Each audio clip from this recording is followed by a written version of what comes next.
Aquí estamos nuevamente junto a ustedes en una nueva edición de su programa Verdadera Justicia, aquí desde GB Latam TV.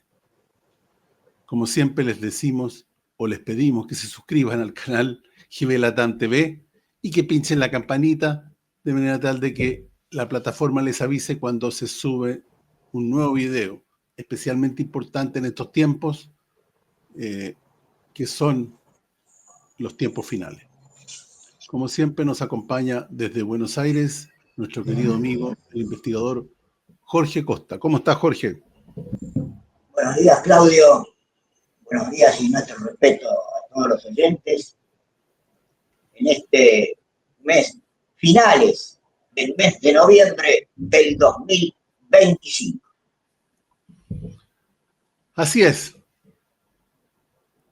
Bueno, como es habitual en el programa, noticias relevantes para compartir con ustedes y después seguramente la segunda parte espiritual, que es el fundamento básico de nuestro programa. Pero las noticias son determinantes en los hechos espirituales, por eso que siempre los relacionamos. Adelante, Jorge.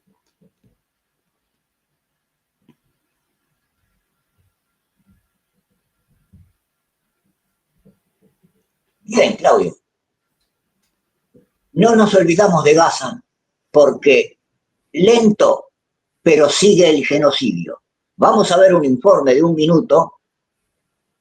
¿Cómo sigue la gente en Gaza falleciendo por desnutrición, sobre todo los niños? Adelante.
Bueno,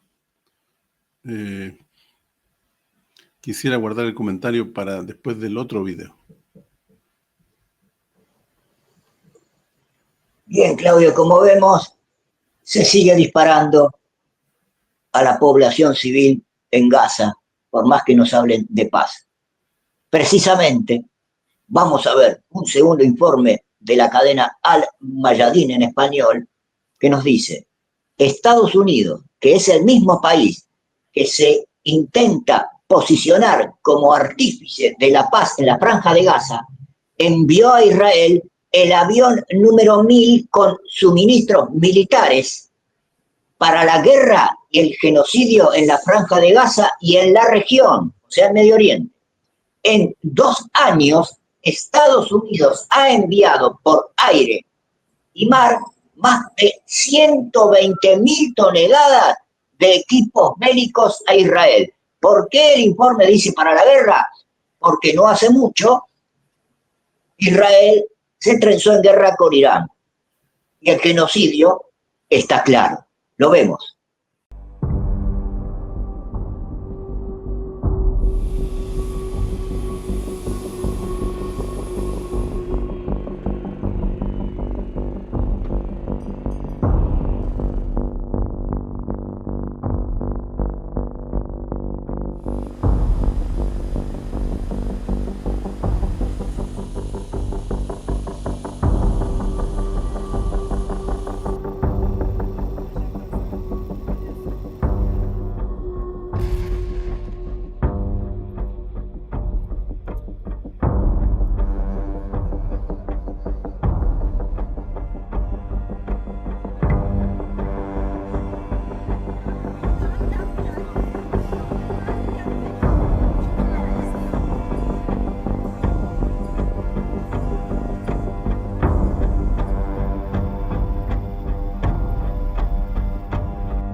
Qué grotesco en realidad.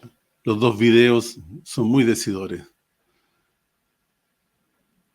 Primero el segundo video. La maquinaria grotesca de Estados Unidos, la hipocresía grotesca de Estados Unidos, que se presenta como pacificador, como intercesor de la paz, y sin embargo, bajo cuerda, están mandando armamentos en forma descarada y exagerada, diría yo. Esto parece ser, no digo que lo sea, pero parece ser un ensayo de lo que vendrá con el anticristo. Cuando esto que están haciendo con los palestinos va a ser probablemente lo que van a hacer con los ciudadanos que estén de más en el mundo, después de la inteligencia artificial, del transhumanismo, etcétera, etcétera. Va a quedar mucha gente que no va a servir, entre comillas, al sistema. Esa gente se va a transformar en palestino. Y ese va a ser el tratamiento que va a recibir. Los van a matar de hambre y van a ser presa de un genocidio, digamos. Ese es el panorama, mis queridos auditores. Por eso que ahora parece que pasó de moda Israel ya. Estaba en su clímax cuando estaba la flotilla y todo ese momento y las protestas y todo. Y ahora como que se apaciguó como si nada pasara. Porque hablaron de paz, hubo una tregua. Pero la tregua es relativa porque siguen matando palestinos. No solo de hambre, sino que derechamente les disparan. Y lo vimos en los videos. Entonces, esta gente maneja las comunicaciones con maestría, digámoslo, maestría siniestra. Porque después de la tregua de paz pareció apaciguarse la masa, parecieron apaciguarse los medios. Y nadie habla de los, o no, por lo menos en un tono menor se habla. Tenemos que tener cuidado, aunque no nos manejen de esa manera. Esto sigue y no para. Adelante, Jorge. Vemos un tercer informe de JP en español.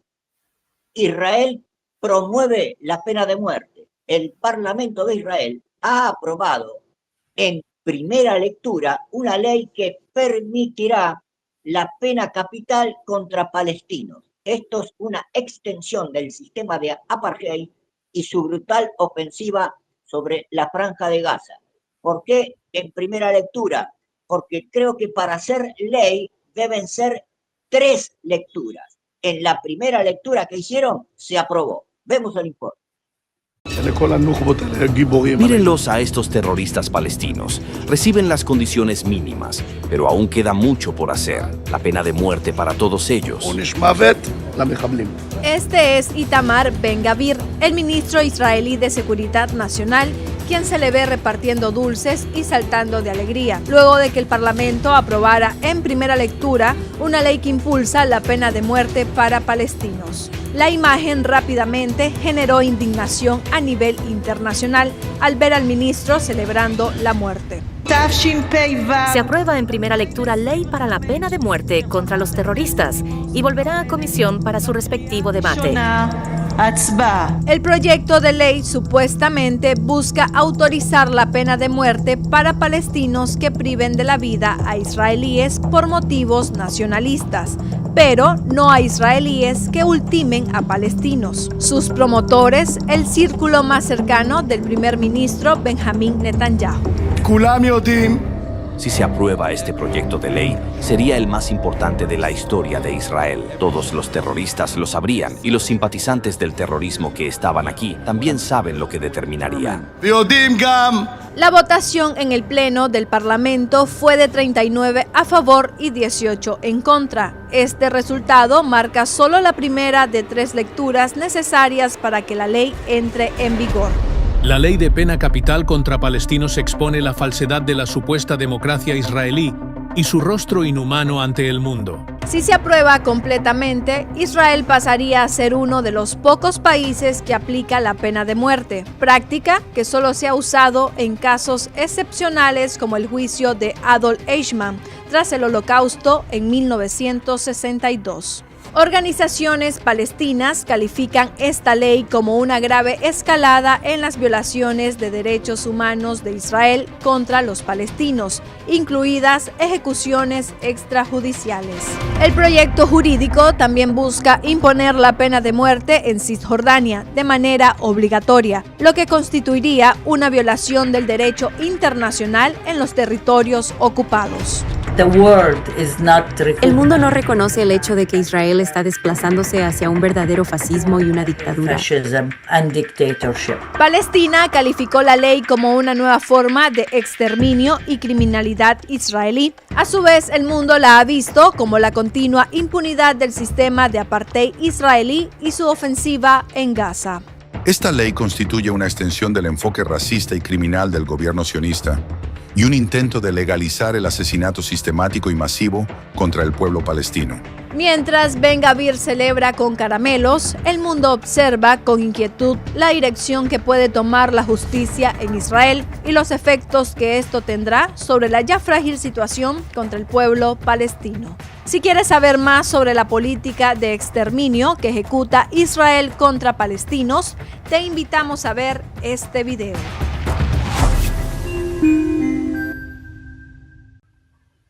Bueno, esto confirmaría la hipótesis que acabamos de plantear, digamos, en el sentido de que esto, tal como lo dijeron ahí en un comentario, esto legalizaría el genocidio. Y esto que está en Israel, que es una muestra de una nación o de una muestra del planeta, se va a generalizar en el planeta. Que no les quepa ninguna duda que va a ser así. Entonces están legalizando el genocidio, entre comillas. ¿Y quién califica de terrorista a una persona? Si ellos califican de terrorista a los niños incluso. Entonces, ¿de qué estamos hablando? Eso es legalización del genocidio. Ponerle una máscara de legalidad. Nada más que eso. Jorge.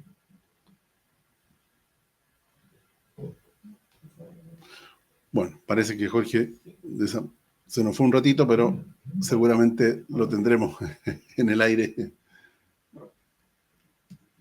inmediatamente. Vamos entonces con el otro video. El principal sistema de defensa aéreo en el mundo se llama Patriot. Quienes los construyen son justamente empresas de Estados Unidos. Y está reclamando Ucrania por más de estos sistemas, pero sobre todo necesita modernizarlos, repararlos y otro tipo de ajustes. Bueno, por eso le pidió al gobierno de Estados Unidos si podía acceder a la venta a Ucrania de equipos y servicios de mantenimiento ligados a estos sistemas fabulosos de sistemas aéreos, antiaéreos. Por un monto estimado de $105 millones, el Departamento de Estado de Estados Unidos aprobó justamente esto. ¿Y por qué? Bueno, porque la autorización ya fue notificada en el día de ayer al Congreso estadounidense por la Agencia de Cooperación de Seguridad de Defensa, en respuesta, como les decía antes, a la solicitud formal del gobierno de Volodymyr Zelensky. Y esto, claro, ante la persistencia de los ataques aéreos por parte de Rusia. El paquete, mire, incluyen repuestos, servicios logísticos, soporte técnico, formación y la modernización de lanzadores Patriot de los modelos M901 y 903, así como otros accesorios. Bueno, esto forma parte de la lista de equipos críticos y elementos de apoyo en tierra que necesita el gobierno de Zelensky para seguir defendiéndose de los insistentes ataques aéreos rusos. Jorge. Sí, Claudio. sigue este señor, este payaso de Occidente, Volodymyr Zelensky, pidiendo armas. Pero la corrupción en su país es galopante. Vemos el informe y comentamos algo más. Imaginen un país donde los millones desaparecen sin dejar rastro, que se esfuman ante los ojos de todos, mientras los bloques que se presentan como la moralidad global son sus principales aliados. Estamos hablando de Ucrania. Mientras Occidente destina los impuestos de sus ciudadanos a sostener la guerra en Ucrania, Zelensky parece haber perfeccionado el truco de hacerlos desaparecer como por arte de magia. Una reciente investigación por sobornos de $100 millones en el sector energético de Kiev expone una verdad incómoda. El escándalo estalló en Energoatom, la empresa estatal de energía nuclear, y ya se le considera el caso de corrupción más grave desde que Zelensky asumió el poder. Esto no es un problema de corrupción aislado. Se trata de una trama global, verdaderamente mafiosa, vinculada a los regímenes estatales de los países occidentales. La Oficina Nacional Anticorrupción, NABU, detuvo a 5 personas e identificó a otros 7 sospechosos, revelando una red que, según los fiscales, alcanzaba las más altas esferas del gobierno. ¿Y quién aparece en el centro de esta maraña? Timur Mindich, el empresario mejor conocido como la billetera de Zelensky, un socio y viejo amigo. Gracias por debatir este caso. Se trata del hallazgo más grande y documentado. Un inodoro de oro con fajos de millones de dólares, envueltos en plástico, en casa de Timur Mindich. Tenemos renuncias del ministro de Energía y el ministro de Justicia de Ucrania. Tenemos investigaciones en curso del círculo más cercano del señor Zelensky. Mindich no solo administraba millones en contratos públicos, también controlaba empresas vinculadas al sector militar, como Firepoint, encargada de fabricar cohetes y drones para el ejército ucraniano. Mindich decidió aprovechar la situación en Ucrania, sus relaciones amistosas con el presidente y sus conexiones con altos funcionarios del gobierno para enriquecerse ilegalmente. La situación es tan grave que los mismos medios occidentales afines a Kiev comienzan a dar señales de alarma, advirtiendo que este caso podría derrocar a Zelensky y desatar una guerra interna. La corrupción proviene en gran medida del régimen de Kiev. Allí roban, y la mayoría de lo robado es parte del dinero europeo. Esto es repugnante, y se irá abriendo este caso de forma fragmentaria. Este caso implica a la élite superior. La investigación por corrupción aún está en desarrollo. La comparación no es exagerada. Las mismas instituciones que Zelensky intentó desmantelar en julio de 2025, la Oficina Nacional Anticorrupción y la Fiscalía Especial Anticorrupción, son ahora las que lo cercan con grabaciones, pruebas y testimonios. Y las grabaciones son explosivas. Zelensky ya aparece mencionado en los audios incautados, donde Mindich y el exministro de Energía, German Galushenko, discuten temas que lo involucran directamente en malversaciones de fondos. El caso de corrupción de la billetera enloquecida por la impunidad amenaza con desfigurar el rostro del héroe que lucha sin miedo por la libertad de su país. La fuga de Mindich, horas antes de que la inteligencia anticorrupción registrara su casa, fue la chispa que encendió la indignación. En Bruselas, desde ya inician a pedir la suspensión de la ayuda financiera a Ucrania, denunciando que la corrupción campa a sus anchas en el país. Este es el caos en el que la élite de Bruselas quiere verter el dinero de los contribuyentes europeos. En los bolsillos de la mafia de la guerra, no enviaremos el dinero del pueblo húngaro a Ucrania. Si el presidente héroe cae, no será por las bombas rusas, sino por los millones de dólares que desaparecieron en su propio paraíso de corrupción. Si quieres conocer más sobre el esquema de corrupción que se ha venido investigando en Ucrania, te invitamos a ver este video.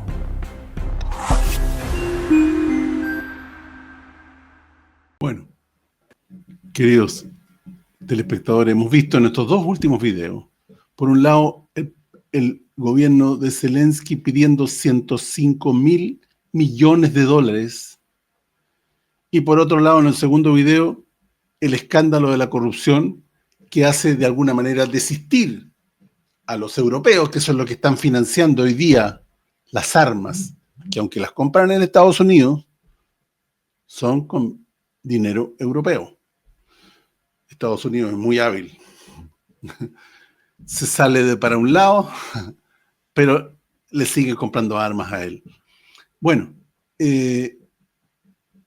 realmente eso presenta muchas interrogantes. Por ejemplo, ¿con qué podría pagar Zelensky esos eventuales 105.000 millones de dólares?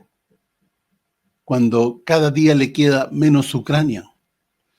Y si no están dispuestos a negociar, por un lado, Putin no acepta a Zelensky porque es ilegítimo desde mayo del año pasado. Y por otro lado, Zelensky no puede ceder nada porque si no los nazis ucranianos lo han amenazado de muerte. Entonces, y no puede salir del poder porque también corre riesgos grandes. Tiene muchos enemigos. Entonces, la situación es complicada. Para Zelensky parece que se le está derrumbando el castillo, no solo por el avance ruso, como decía el video, sino porque su misma corrupción le está estallando en sus narices. Jorge. Decía el periodista en su informe, en el principio del informe, 100 millones de dólares se esfumaron como por arte de magia. Ahora, este señor, payaso de Occidente, Zelensky, justificó esa corrupción diciendo esto. Noticia del 20 de noviembre del 2025. Es normal, existe en todo el mundo la corrupción, expresó Vladimir Zelensky durante una reunión con la facción parlamentaria del partido gobernante, responsabilizando por la corrupción en su país, Ucrania, a Rusia y a fuerzas internas ucranianas. Como vemos, reiteramos, payaso de Occidente, justifica su corrupción, diciéndonos que hay en todo el mundo. Pasamos ahora, Claudio, a una noticia de las tantas que damos que se va alarmando al mundo.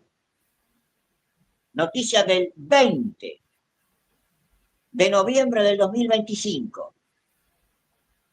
Prestemos atención a las declaraciones de este militar, que nos dijo: Francia debe estar preparada para perder a sus hijos y enfrentarse a serios desafíos económicos en un eventual conflicto con Rusia, declaró este martes 18 de noviembre del 2025 el jefe de Estado Mayor de las Fuerzas Armadas de Francia, el general Fabien Mandon. Estos señores de la guerra, hasta su nombre y apellido se buscan, Fabien Mandon. Durante su discurso en el Congreso de Alcaldes del país, aseguró que Francia tiene todo el conocimiento, toda la fuerza económica y demográfica para disuadir a Rusia. Lo que nos falta, y aquí es donde ustedes, señores alcaldes, tienen un papel fundamental que desempeñar, es la fortaleza de espíritu para aceptar, escuchen esto, es la fortaleza de espíritu para aceptar hacernos daño, para proteger lo que somos, aseveró el alto cargo militar. Si nuestro país flaquea por no estar dispuesto a aceptar la pérdida de nuestros hijos, por no estar dispuesto a decir las cosas como son, si flaquea por no estar dispuesto a sufrir económicamente, porque se priorizará la producción en defensa, o sea, en lo militar, en las armas. Si no se prioriza esto, estamos en riesgo, enfatizó. Acá recordamos y agregamos nosotros a esta noticia. Recordamos las declaraciones del ministro canciller de Alemania, Boris Pistorius, ministro de Defensa, de Alemania, Boris Pistorius, de hace unos días que manifestó que un posible conflicto entre la OTAN y Rusia podría ocurrir antes del 2029. En esta noticia de este señor, reiteramos que se busca hasta el nombre y el apellido, Fabien Mandón, o sea, bien mandón para mandar. Dijo que a los ciudadanos franceses hay que estar preparados para perder a nuestros hijos, o sea, van a mandar a sus jóvenes al frente a morir en un hipotético conflicto con Rusia que Claudio y oyentes creemos que va a ser convencional dentro de pocos años, pero eso convencional, si Rusia se ve derrotada, si ve que la OTAN entra en su territorio, podría terminar en lo nuclear. Claudio. Así es. Esto es una confirmación más de lo que se ha dicho muchas veces, de que ellos están planificando una guerra. Algunos dicen el 2029, otros dicen que podía ser incluso antes. Pero lo han dicho muchos líderes. El primero en decirlo fue Alexander Vučić. Y bueno, y lo han confirmado muchos. Ahora Jorge nos acaba de compartir que el ministro de Defensa alemán lo está diciendo. Lo han dicho también el líder de Hungría. En fin. Así que eso es un hecho. El presupuesto alemán se va a multiplicar por no sé cuánto para fortalecerse en 3 años a un nivel muy peligroso. Entonces, es un hecho que la guerra va. Y es la justificación para sus líderes que tienen todos un 15% de aprobación, nadie tiene más de un 15%, y cuyas economías están destruidas. La única explicación es el cuco ruso que viene a invadirlos y se tienen que preparar y tienen que destinar todos los recursos en defensa. Jorge. En esta misma tesitura de prepararse para la guerra, Europa sobre todo, Estados Unidos a la cabeza, pero Europa sobre todo, tenemos otro exquisito artículo del joven de Our Voice, periodista de antimafia Francesco Ciotti, que nos dice: Tercera Guerra Mundial, la Unión Europea contra Rusia, pero nosotros estamos. ¿Quiénes son estos que el periodista nombra y dice, pero nosotros estamos? Recordemos algo antes de leer el artículo. Giorgio Mongiovanni, en tantas conferencias que dio y sobre geopolítica, nos dijo por allá por el 2014 que está en juego en este momento en el planeta Tierra el anticristo al servicio del ser humano y el anticristo al servicio de Dios.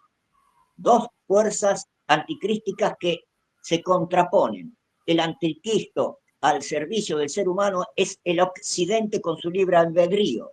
El anticristo al servicio de Dios es Rusia, Oriente y Occidente, Occidente y Oriente. Pero aclaró Giorgio, ya en el 2014 aproximadamente, pero hay una tercera fuerza en campo que puso Dios. Por eso el título, pero nosotros estamos. Se refiere a la Confederación Interestelar. Entonces, Vamos con el artículo de Antimafia de Francesco Ciotti, con un prólogo de Adoniesis, que nos dice: del cielo a la tierra, repetita Yuan, o sea, recordamos nuevamente.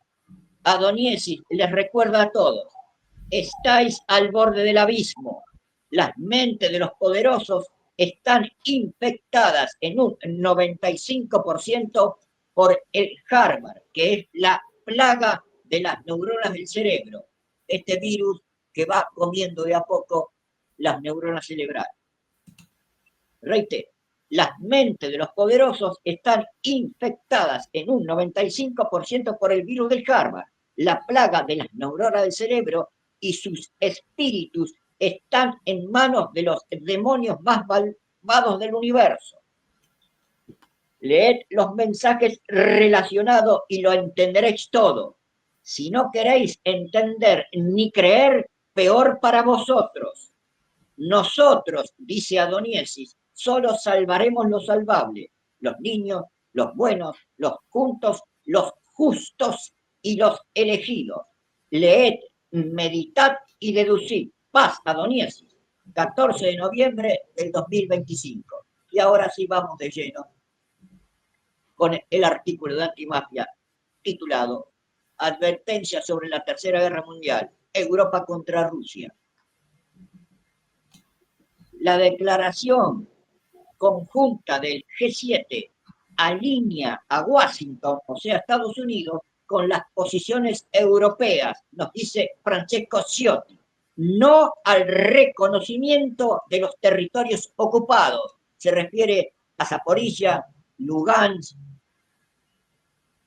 y demás, Crimea, que han decidido estar o pertenecer a Rusia. Lugansk, dice Francesco Ciotti, la actitud cada vez más peligrosamente belicista del viejo continente, o sea, de Europa, no pasa desapercibida para la Federación Rusa. Hoy mismo, los cielos europeos están en plena actividad. Un avión patrulla P-8A con base en Noruega se dirigía al noreste para patrullar la costa norte de Rusia, mientras que el avión de reconocimiento electrónico estadounidense RCE 35U Combat Zen y el avión de vigilancia y control de radar de largo alcance EA Sentry de la OTAN se dirigían al este para sus patrullas rutinarias a lo largo de las fronteras con Rusia y Ucrania. Finalmente, dice Francesco Ciotti, 2 aviones cisternas KC-135 reabastecieron de combustible a los bombarderos estratégicos B-52H sobre el Mar del Norte, que se dirigían al noreste hacia Finlandia. Como vemos, todos hacia el este en busca de la frontera rusa. Apenas unos días antes, el avión de carga estadounidense C-17 Globemaster III, la aeronave designada para el transporte de armas nucleares, aterrizó en la base aérea de Gedi, en Brescia, en Italia, y en la base de Rheinstein, Alemania, que es el cuartel general de la USAF y del mando aéreo aliado de la OTAN. Aterrizó también en la base militar Volker, Países Bajos. Esta base alberga armas nucleares. Aterrizó también en otra base llamada Incirlik, que alberga armas nucleares estadounidenses. Y finalmente, este avión con armas nucleares aterrizó en la base Lockheed, en el Reino Unido. Nuestra época guarda un parecido inquietante con los años previos al estallido de la Primera Guerra Mundial, nos recordó el historiador Alessandro Barbero hace unos meses, nos dice Francesco Ciotti. Y de hecho, si tuviéramos que trazar otro paralelismo perturbador con la época anterior, a 1914, Primera Guerra Mundial, no podríamos dejar de mencionar la alarmante carrera armamentística que se avecinaba. Entre 1908 y 1913, el gasto militar de las 6 grandes potencias europeas, Reino Unido, Francia, Alemania, Austria, Hungría, Rusia e Italia, aumentó un 50% en términos reales. De hecho, los distintos países de la Unión Europea, cuyos presupuestos convergen en torno al 3% del PBI destinado a defensa, prevén un aumento del 30 al 50% en sus presupuestos de defensa entre el 2025 y el 2030. Por eso este señor militar, Fabien Mandon, decía a los ciudadanos franceses, debemos sufrir en lo económico. Aquí está. Aumento del 30 al 50% de los presupuestos de defensa entre 2025 y 2030 en la Unión Europea. En el 2024, el gasto en rearme de los 27 Estados miembros de la Unión Europea alcanzó un récord histórico de 343.000 millones de euros, un 19% más que en 2023. Se prevé un nuevo incremento hasta los 381.000 millones de euros en 2025, lo que situaría el gasto en el 2,1% del PBI europeo. El Plan Rearme Europa, denominado ahora Readiness 2030, contempla inversiones de entre 650.000 a 800.000 millones de euros, con la suspensión temporal del Pacto de Estabilidad y Crecimiento para permitir una mayor flexibilidad fiscal. Dice Francesco Ciotti, un conflicto cada vez más inevitable dentro de 3 o 4 años. Nuestras opiniones coinciden. De hecho, el sentimiento promilitarista es muy fuerte en los países europeos, declaró el portavoz del Kremlin, Dmitry Peskov, en una entrevista con el periodista Alexander Yunasev al diario Live. Peskov se refería a las amargas y sobrias declaraciones del presidente de Serbia, Alexander Vučić, que dijo, si se analizan los hechos, se llega a la conclusión que una guerra entre Europa y Rusia se está volviendo cada vez más inevitable. No son solo palabras. Todos se están preparando para la guerra, afirmó en una entrevista, citando alarmantes declaraciones precedentes de París. La referencia es al general, reiteramos, Fabien Mandon, el jefe del Estado Mayor de las Fuerzas Armadas Francesas, quien afirmó que el ejército francés debe estar preparado para una posible confrontación con Rusia en los próximos 3 o 4 años. Fabien Mandon enfatizó que Rusia es un país que podría verse tentado a continuar la guerra en nuestro continente, y este es un elemento crucial de mi programa de preparación, dijo Fabien Mandon, pues es precisamente Europa la que busca cualquier pretexto para avivar la guerra en Ucrania, desbaratando cualquier esfuerzo de paz. En la mente de los líderes de la alianza de la OTAN solo se vislumbra la posibilidad de una larga guerra. Hace apenas unos días, el secretario general de la OTAN, Mark Rutte, declaró en un foro de industria de defensa en Rumania que Moscú seguirá siendo una fuerza desestabilizadora en Europa y el mundo. Se están preparando para una confrontación prolongada. No podemos ser ingenuos, dijo Mark Rutte. Debemos estar preparados. El artículo tiene unos condimentos más, Claudio. Lo vamos a dejar por ahora acá para continuar con esto que está preparando, que se está preparando en el mundo, y las élites nos están llevando a una confrontación con Rusia. Claudio. Bueno, muchos elementos y muchos testimonios que dan cuenta de que la guerra entre Europa y Rusia es inminente y la están buscando sí o sí. No hay vuelta atrás. Así que, ¿qué podemos decirles? Tenemos claro hacia dónde vamos. el aumento, históricamente los presupuestos de defensa han sido en los años 2010 para atrás, alrededor del 1% del PIB, que es el Producto Interno Bruto de cada país. Vale decir, el flujo de dineros que maneja el país, de alguna manera. Se está hablando de subirlo ahora al 3 al 5%, y ahí en el artículo se menciona llegar al 30%, entre el 30 y el 50%. Vale decir que el país se dedicaría solamente a fabricar armas, y el resto de los procesos productivos quedan de lado, o quedan en un tono menor. Entonces hay que estar dispuesto a pasar hambre, hay que estar dispuesto a todo ese tipo de cosas, es lo que se insinúa, ¿no es cierto? Eso es lo que estamos viendo. Después de eso, ¿qué podemos esperar, mis queridos telespectadores? Solamente guerra, porque están yendo hacia allá. Están dibujando, pavimentando la carretera hacia la Tercera Guerra Mundial. Adelante, Jorge.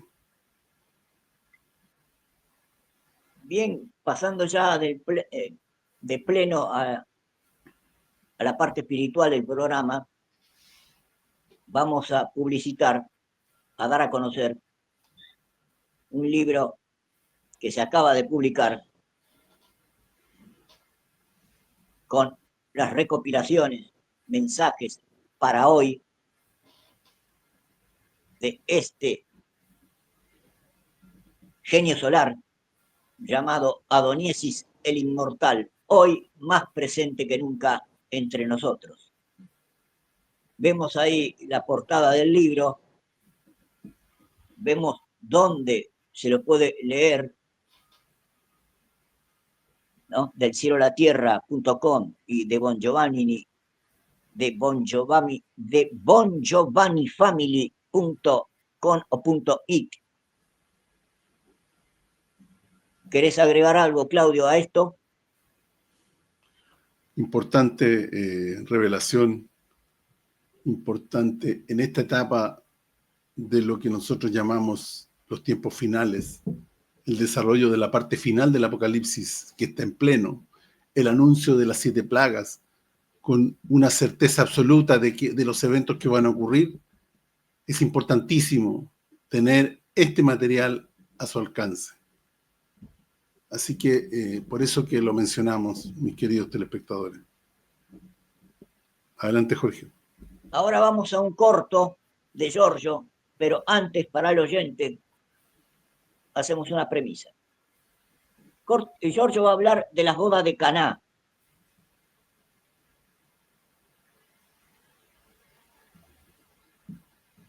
Jesús estaba con su mujer, dice Giorgio, que es María Magdalena.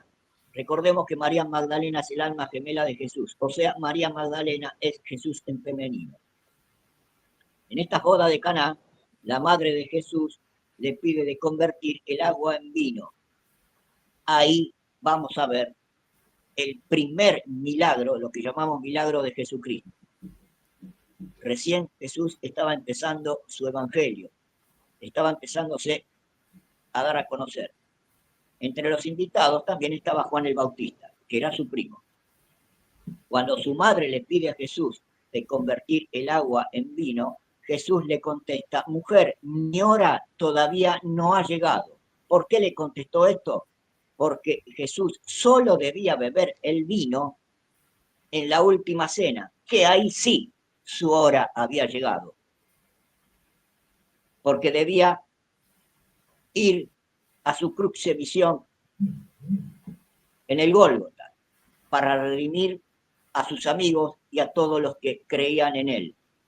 En la última cena se consagra la Santa Comunión, beber la sangre y comer su cuerpo, que simboliza la necesidad de recibir su vida y su mensaje para ser parte de su cuerpo espiritual, o sea, practicar las enseñanzas de Jesucristo en los evangelios en nuestro diario vivir. Antes de ir al informe, decimos esto. le preguntaron en su momento a Giorgio Bon Giovanni cómo fue el matrimonio entre Jesús y María Magdalena, contestó Giorgio: un habitual ritual judío, con pocos íntimos, casi nadie. En el ritual judío partieron la caña. Era el ritual che practicava Juan el Bautista. Estamos en la boda de Caná. Lo vemos. Allora, Gesù intanto è con la sua donna, si chiama Maria Maddalena, che ama da morire. Diciamo che fanno una festa, le nozze, e invitano i loro migliori amici. Gesù aveva gli apostoli e i discepoli, anche se non era ancora molto pubblico, però già iniziava. Tra questi c'era anche Giovanni Battista. Credo che era amico di Gesù. Era il cugino, quindi erano più che amici. E ci va. Lui, Gesù, per natura era astemio.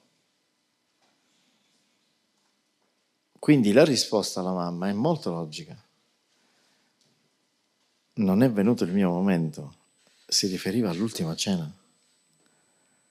Era l'unico momento della sua vita che Gesù ha bevuto il vino.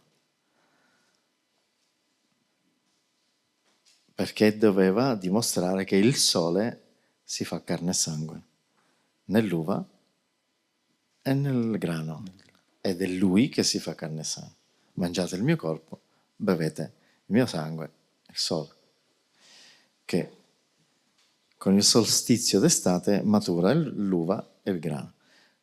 Quindi, mamma, io, traduzione, che non ci scrivono i Vangeli, o perché non lo sapevano, o perché è meglio non scriverlo.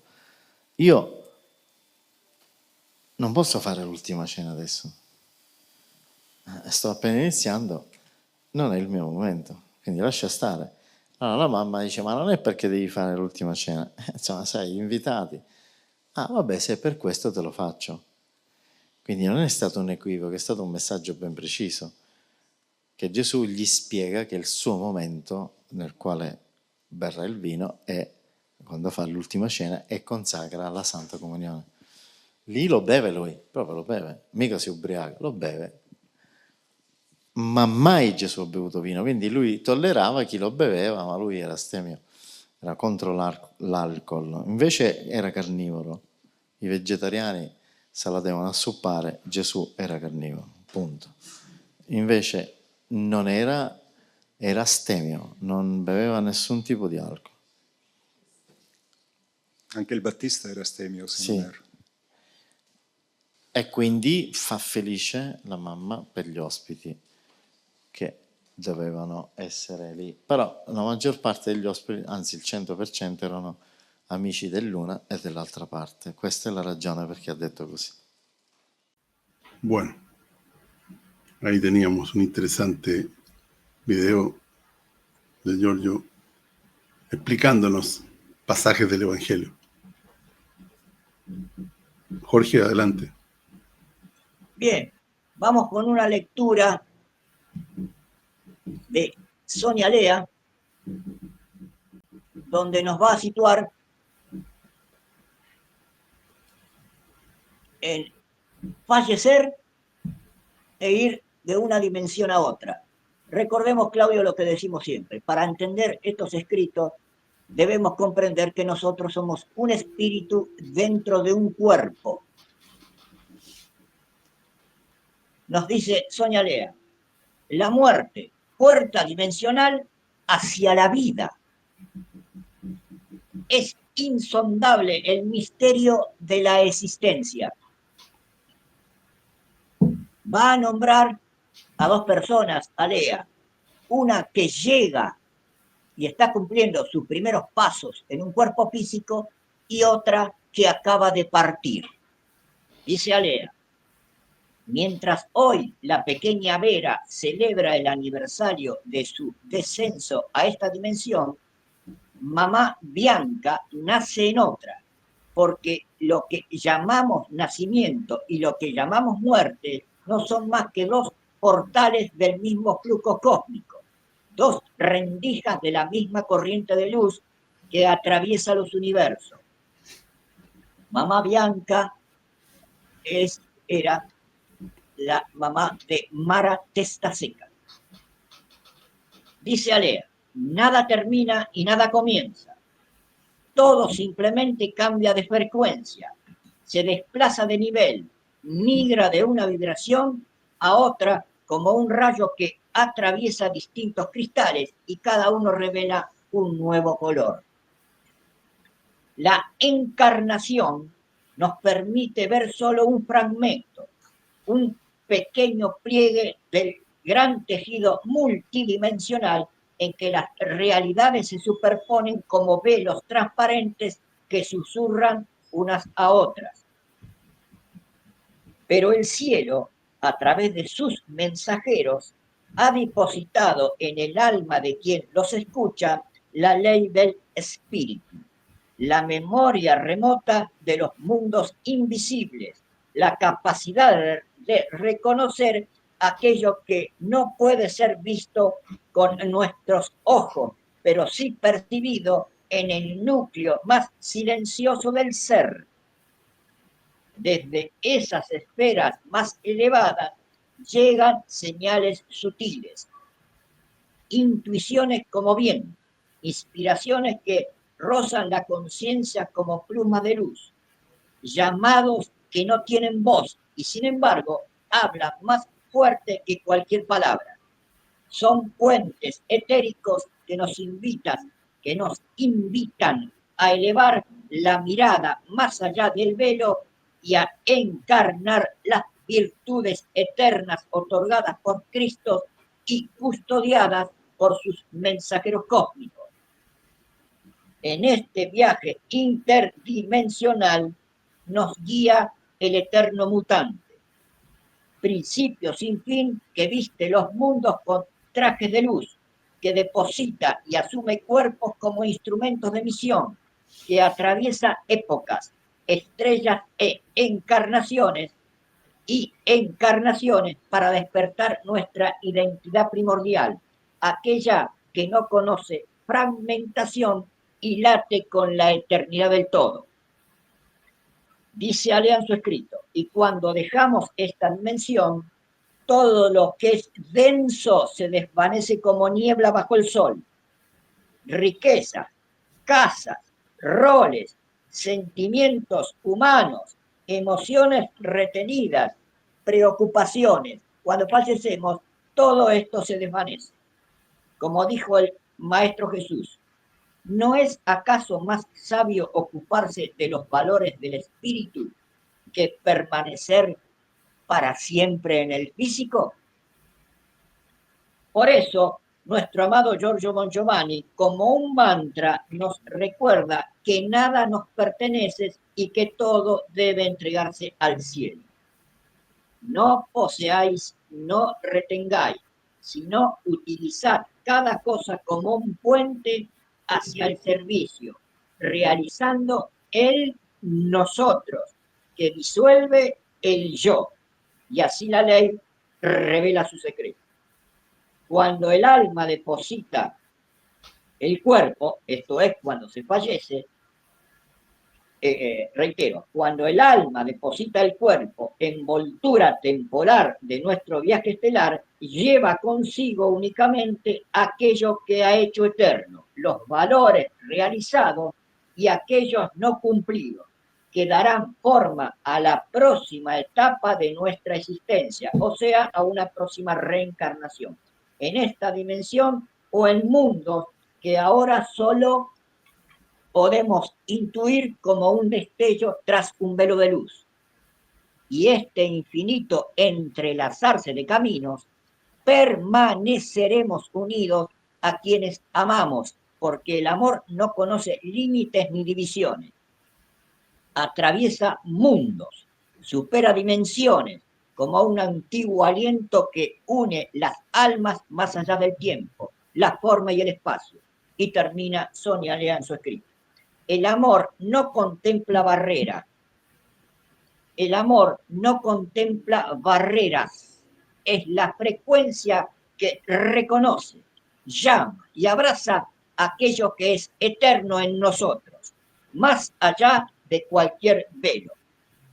El amor que contiene en sí justicia y verdad es el valor supremo de la creación y de la evolución de los espíritus en el eterno devenir.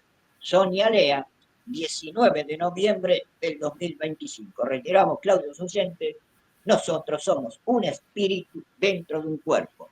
Lo aclara la frase de Jesucristo. Todo lo que el ojo humano ve está lleno. Lo que no ve está completo. Se refiere al mundo espiritual. ¿Querés agregar algo, Claudio? Sí, por supuesto. Esto es palabras de sabiduría exquisitas, digamos, que hablan de la similitud entre el nacimiento de un hombre a la vida física y la muerte de un hombre, que es la salida de su vida física. Pero son dos nacimientos en el fondo, porque el que se va de este mundo nace a la vida espiritual. De alguna manera es un portal, es un proceso de transición. Realmente interesante el escrito. Lamentablemente vamos a tener que quedar hasta acá. Le damos las gracias por acompañarnos. Claudio, no sé si quieres agregar algo. Sí, agradecemos a la agencia Al-Madineyat en español, JP en español, Canal 26, su periodista Andrés Repeto, a RT Noticias, a La Razón, Diario Internacional, a todo el staff de Antimafia en su joven periodista Francesco Ciotti, a Sonia Lea por su exquisito escrito, a Pier Giorgio Garía por su entrevista a Giorgio en ese corto, y también agradecemos a Giorgio Mongiovanni por su respuesta, sobre todo a este ser que ya está entre nosotros, llamado el inmortal Adonías. Así es. Muchas gracias, queridos telespectadores, por acompañarnos una vez más. Los esperamos la próxima semana en su programa Verdadera Justicia, aquí desde GB Latam TV. Gracias y buen día.